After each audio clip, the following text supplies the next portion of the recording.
del libro School Can't Wait, la escuela puede esperar, y quería compartir con ustedes la primera parte del primer capítulo. Es como una intro a lo que trata del libro, y esperemos que esta vez sí sea más corto que el que hicimos la vez pasada. Entonces vamos a entrar de una vez. Quería compartir con ustedes, esto es la traducción, pero como todo mi material está en inglés, porque aquí es donde tal vez se consigue más fácil, quería compartir una cita bien bonita en la conducción del niño. Aquí, está bien bonita. Dice que nunca se vea la educación del hogar como un asunto secundario, porque en realidad es lo que ocupa el primer lugar en la verdadera educación. Y por eso es que trajimos a la traducción de este libro. Entonces vamos a iniciar para que no nos...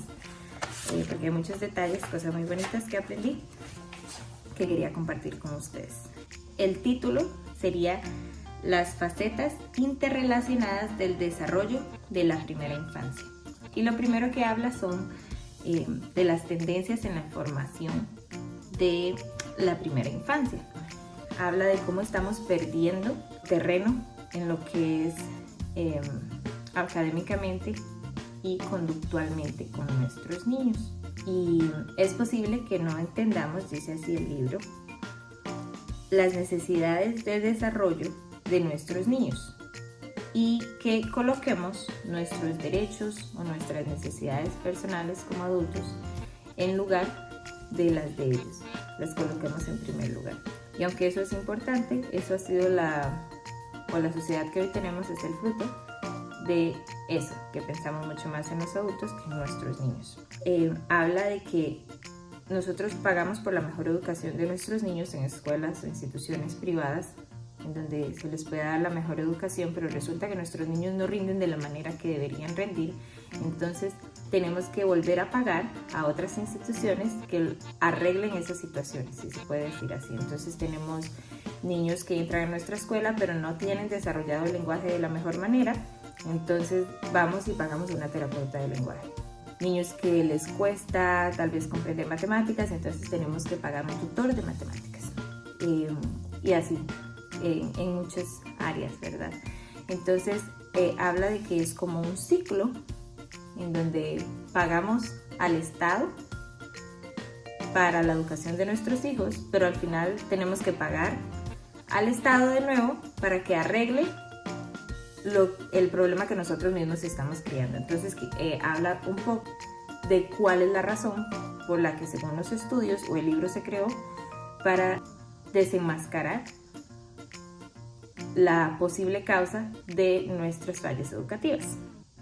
Entonces dice que un poco de pensamiento nos va a decir, o un poco de investigación nos va a decir que muchas pólizas públicas están relacionadas con la pérdida de la habilidad de aprendizaje y con el comportamiento negativo de nuestros niños.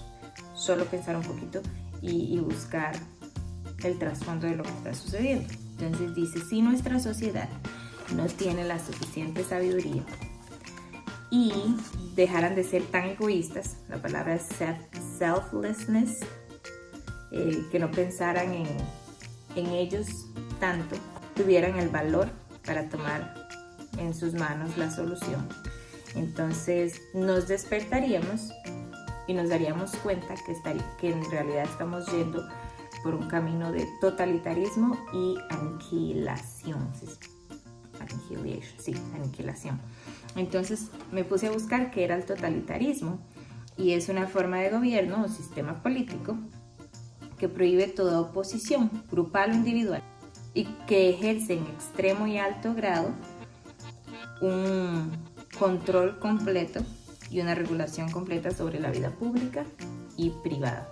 Entonces decía que en realidad no solo nos daríamos cuenta que estamos yendo hacia el totalitarismo, sino que también en realidad ya estamos en un totalitarismo donde todas las ideas presentadas que vayan en contra de las legislaciones públicas ya establecidas se oprimen.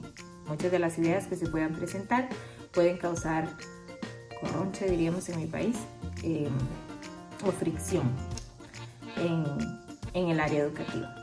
Brinca otro subtítulo que dice: las preocupaciones acerca del cuidado fuera del ambiente familiar. Entonces dice que es de vital importancia las políticas y las prácticas educativas, como lo son la seguridad en nuestro hogar. Y esas variables son denominadores comunes de los logros del desarrollo y la satisfacción personal de nuestros niños. Vuelve a repetir que podríamos estar pagando fuertemente por una educación en nuestra temprana infancia que en realidad está creando problemáticas en nuestra infancia, y entonces tendríamos que pagarlo muy caro después o más adelante por los problemas que se están creando. Y no solo pagamos obviamente en pesos, en dólares, en colones, sino que pagamos con ansiedad, estrés y con pérdida del potencial humano que está casi extinto en nuestras sociedades. Además que las interacciones dinámicas y poderosas que afectan al desarrollo del niño hasta convertirse en un adulto se ven totalmente comprometidas. Y luego el tercer punto es el trasfondo de las preocupaciones que se desarrollaron y por qué la razón del libro, ¿no? Entonces habla de que en 1950 la ciencia comenzó a avanzar rápidamente y entonces se empezaron a hacer estudios del cerebro y ellos decidieron que sería interesante analizar un poco el sistema educativo y el desarrollo del niño, ¿no?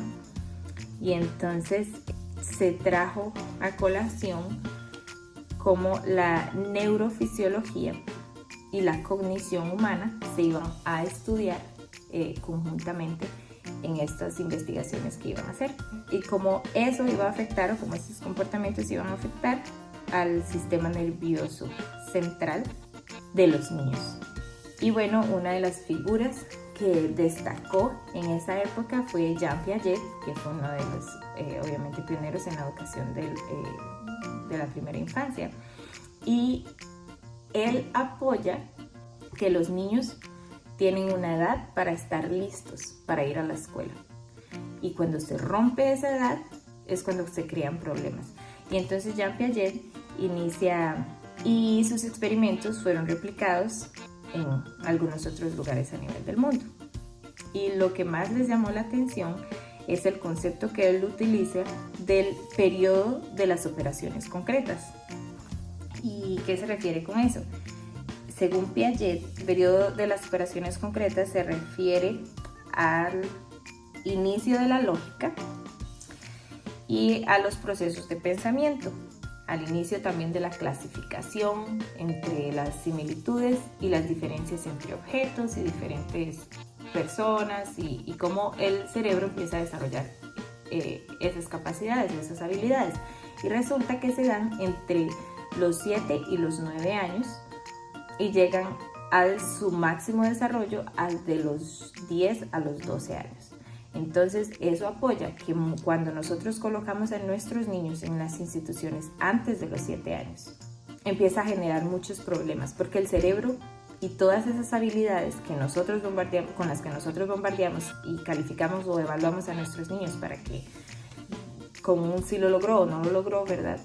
El cerebro no está preparado, por lo tanto genera frustración, porque de los 0 obviamente a los 7 años el niño está influenciado, o todo lo que hace se rige por las emociones y se rige por los resultados, pero ellos no entienden los motivos. Entonces hacen como un estudio en donde entrevistan a varios niños y les dicen que está un niño llamado Jimmy, que era bien travieso, y resulta que estaba jugando y rompió 5 platitos de porcelana que su abuela tenía. Pero en esa misma circunstancia estaba otro niño que se llamaba Johnny, que estaba, o en ese mismo momento, que estaba muy enojado y de repente agarró y quebró un platito de porcelana. Entonces le preguntan a los niños, ¿quién cree que está en mayores problemas o que hizo algo más malo? Entonces ellos dicen Jimmy, porque Jimmy quebró 5. Entonces se ve como el cerebro de los niños no relaciona los motivos, porque ellos solo los resultados, no entienden la motivación, no entienden las emociones, no entienden muchos de los procesos del cerebro y de pensamiento, y por lo tanto ellos toman decisiones sin entender, y eso genera frustraciones cuando crecen. Entonces colocar a nuestros niños desde muy temprano, que obviamente nuestros gobiernos nos requieren, esa es la palabra que andaba buscando, que nuestros niños inicien desde los 3 años de edad.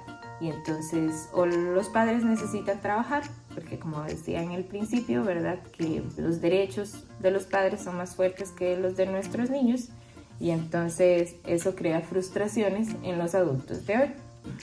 También la evidencia clínica que se mostró que a los 5 y 6 años de edad, inclusive en algunos niños de 7 a 8 años, especialmente recordemos que habíamos mencionado en el primer video que las niñas desarrollan más fácil o más rápido, y entonces por eso a las niñas de 5 a 6 años, pero los niños de 7 a 8 tienen dificultades leyendo, y entonces genera frustración, esa es la palabra que más utilizan, como una aberración hacia la lectura y hacia los libros. Encontramos muchísimos niños, especialmente varones, que odian leer, que no les gusta ir a la escuela. Ayer veía una película que probablemente ustedes ya han visto, que se llama Enfrente de la escuela o Enfrente de la clase, que habla del síndrome de Tourette, y Tourette en inglés. ¿Tourette será en español? Bueno, no me acuerdo, me perdonan. Pero hablaba es muy interesante, lloré mucho, pero bueno, ese no es el tema. Pero hablaba, se veía como la apatía del niño y la frustración y cómo él odiaba la escuela, hasta que a sus 12 años encontró un director que lo ayudó a darse cuenta de su problema y de su enfermedad. Bueno, no se llama enfermedad, disableness, tampoco discapacidad. Bueno, pero bueno, para no utilizar conceptos cerrados, y él le agarró tanto cariño a ese director que se preocupó por él, que decidió hacerse maestro. Entonces podemos ver la relación, y es una película basada en la vida real. Especialmente los niños varones generan mucha frustración y apatía, esa es la otra palabra que andaba buscando, hacia la escuela, porque no están listos para ir a una escuela. Porque tras de eso nuestros docentes muchas veces, no todos, porque la historia de la película es muy bonita porque habla de cómo él enseñaba con mucho amor y mucha pasión, y sé que hay muchos docentes que en nuestras escuelas que enseñan con el mismo amor y la misma pasión, porque es un talento dado por Dios. Pero mostraba eso, que cuando no hay un vínculo familiar, no hay un vínculo con el maestro, los niños generan apatía y frustración hacia la escuela. Y por lo tanto es que muchos de nuestros niños en edades pequeñas, cuando han tenido una buena profesora que hace el papel o el rol de la mamá y enseña con amor y cariño, o un profesor, ¿verdad?, se ven resultados mayores. Y ay, pero el niño aprendió a leer, pero el niño aprendió a hacer diferentes cosas. Pero en realidad lo que no se estudió, que este libro sí estudia, es la relación y el vínculo amoroso que se genera entre el docente y el niño o la niña. Y eso fue lo que ayudó al niño o a la niña a salir adelante. Pero cuando no se generan esos vínculos, que es lo que sucede cuando se tiene una aula de 27 niños o 30 niños, entonces el niño genera frustración, porque todo lo que se necesitaba desarrollar en valores, en autoestima, en vínculos amorosos, no se desarrolló en la edad que se tenía que desarrollar, y por lo tanto se genera una frustración y una apatía hacia el estudio. Usualmente también tropiezan constantemente, no tienen sus percepciones motoras activadas, no se desarrollan de la mejor manera. Tenía muchos estudiantes, inclusive yo era una de esas, que toda esa motora fina, motora gruesa, costaba mucho que se desarrollara de la mejor manera. Un gran estudioso de la educación, Joseph Webman, mostraba que como todo eso se desarrolló mucho más en California, que era un estado que exigía que los niños fueran a la escuela mucho más temprano que los demás estados. Entonces eso es parte de los estudios que vamos a hacer también. Y brinca a los estudios del desarrollo de la infancia, pero bueno, hablaba de la neurofisiología y la cognición, y como los estudios que ellos van a realizar se enfocan en esas dos áreas. y la neurofisiología, que es la disciplina que estudia las ciencias naturales, que lidia con la medición y la evaluación de la función del sistema nervioso. Y la cognición, que son los procesos que toman lugar en el cerebro, como el pensamiento, la atención, el lenguaje, el aprendizaje, la memoria y la percepción. Y todos ellos se desarrollan, según Piaget y otros más pioneros de la educación, a partir de los 7 o 8 años. Entonces, colocar a un niño en nuestras instituciones a edades anteriores que esas va a provocar muchos problemas y frustraciones, no solo emocionales, sino educativos.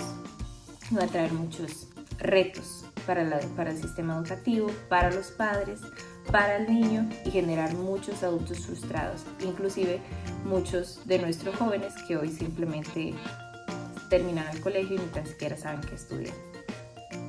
En 1970-1971, cuando se empezaron a hacer esos estudios, no se puede descartar un estudio por más viejo que sea si los resultados continúan siendo válidos. Y entonces en 1971 se dio esa ola de pensamiento que querían descartar esos estudios que ya estaban fuera de moda, pero se siguieron investigando y obviamente eso es solo una teoría de algunos científicos que dicen que no les gusta creer en estudios que no sean más antiguos de 10 años. Entonces, bueno, aquí hablaba que eso no tiene nada que ver, que nunca se ha descartado un estudio. Por ejemplo, si hace 50 años se descubrió que el fumar era dañino para la salud, nosotros no descartamos por ser un estudio viejo, sino que se sigue investigando. Y eso es lo que se va a hacer con la educación, se sigue investigando. Estudios que se van a analizar en los demás capítulos tienen 6 puntos importantes.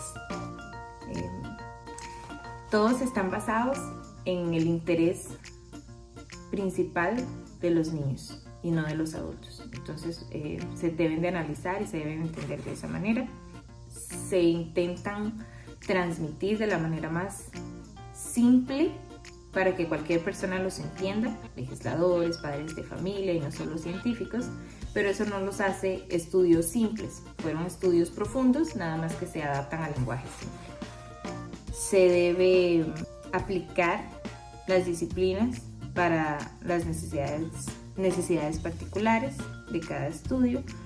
Se va a estudiar mucho la neurofisiología en lo que es el desarrollo visual y auditivo, las percepciones para un desarrollo en la escuela de la mejor manera. Se deben tener las metas de cada estudio totalmente claras, así como cuando se crean juguetes, que se hacen estudios de cómo llamar la atención de los niños. Entonces, que se tiene un concepto en mente claro, eso se va a hacer con estos estudios también. Y muchas veces lo que sucede es que cuando no se estudian o no se aceptan los resultados de esas investigaciones con una visión clara y con el propósito con el que se iniciaron, entonces generan muchos problemas también. Porque los padres hablan que, bueno, ¿y dónde está mi libertad? ¿Y dónde mi horario? ¿Y dónde puedo descansar? Se da también que entre más escuelas se abran, más trabajo proveen. Entonces ese no es el propósito de los estudios que se van a analizar en este libro, atacar esas dos áreas, sino que es el bienestar del niño. El punto número 5 es que muchos de los estudios que se realizan hablan de las comunidades pobres y se realizan en comunidades de niños con un nivel socioeconómico bajo. Sin embargo, esos estudios también se aplicaron en niños en nivel socioeconómico alto y generaban exactamente lo mismo. Lo que pasa es que los padres podían generar más, obviamente, volumen económico, y entonces lo que hacían era pagar tutores y buscar que los niños salieran adelante. Sin embargo, niños de nivel socioeconómico alto generaban los mismos resultados y terminaban en drogas o terminaban con muchas frustraciones, muchos cometían suicidio, y entonces se analizó ese grupo también. Entonces es aplicable para niños de cualquier estrato socioeconómico. Además, se abarcan todos los términos de kindergarten, de daycare. No se ataca a ningún término en específico ni a ninguna institución a nivel específico, sino que muchos de los científicos utilizan esas palabras porque es el concepto más claro que ellos tenían, pero no está atacando a una población en específico. Llega al último punto, que es colocando la educación de la infancia temprana y especialmente el nivel lector de los niños desde una perspectiva más clara. Entonces se habla del método Moore, se enfoca en un esfuerzo individual de cada estudiante y que se centra en una instrucción práctica, pero especialmente en el aprendiz. Entonces se deja que el estudiante trate de llegar a sus propias conclusiones y ese es el método Moore. Y eso se dedicaron, uno de los métodos más eficaces para el aprendizaje, y ellos se dedicaron a apoyar y a patrocinar los estudios que se hicieron también, que se desarrollaron. Muchas veces son acusados, habla el autor del libro, porque se dice que tal vez a ellos les interesaba tener alguna ganancia. Sin embargo, él dice que no es así, sino que debido a que el método habla de la importancia del estudiante y de que el estudiante llegue a sus propias conclusiones de la manera más correcta, y es un estudio matemático y todas las dinámicas del estudio giran en torno al aprendiz y utilizan al docente solo como un guía y no como el que tiene todo el conocimiento y que solo él sabe. Entonces más bien hace que los estudios sean mucho más válidos en ese aspecto. De un análisis cuidadoso de toda la literatura para los niños, se han identificado los siguientes factores como influencias mayores del aprendizaje de la educación de la infancia temprana. Entonces se daban cuenta de que para que el niño se desarrollara de la mejor manera o alcanzara el nivel literario que ellos querían, habían 6 puntos muy importantes para considerar en el proceso lector del niño.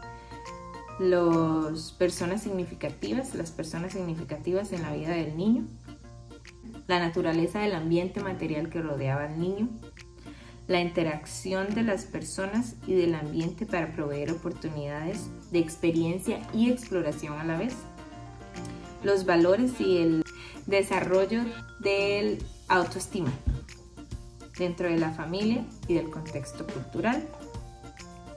También es muy importante para que el niño se desarrolle, para que logre esa conexión, el desarrollo y la maduración física, neurofisiológica, y cognitiva, para que el niño alcance eso, y los recursos humanos y ambientales que ayudan al desarrollo y al potencial de la actividad de aprendizaje y de las vivencias del niño.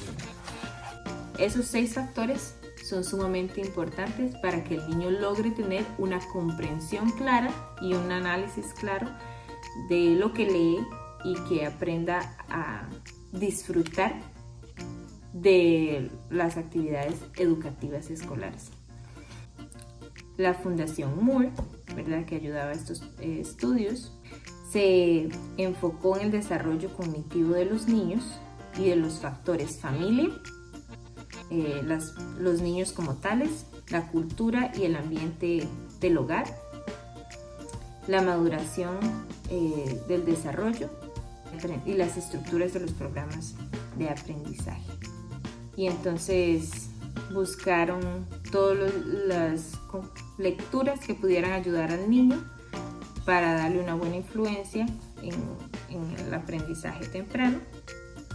Y bueno, de tantos estudios, más de 7,000 estudios que hicieron en más de 80,000 estudiantes, se dedicaron a examinar en este libro solo 700 de ellos.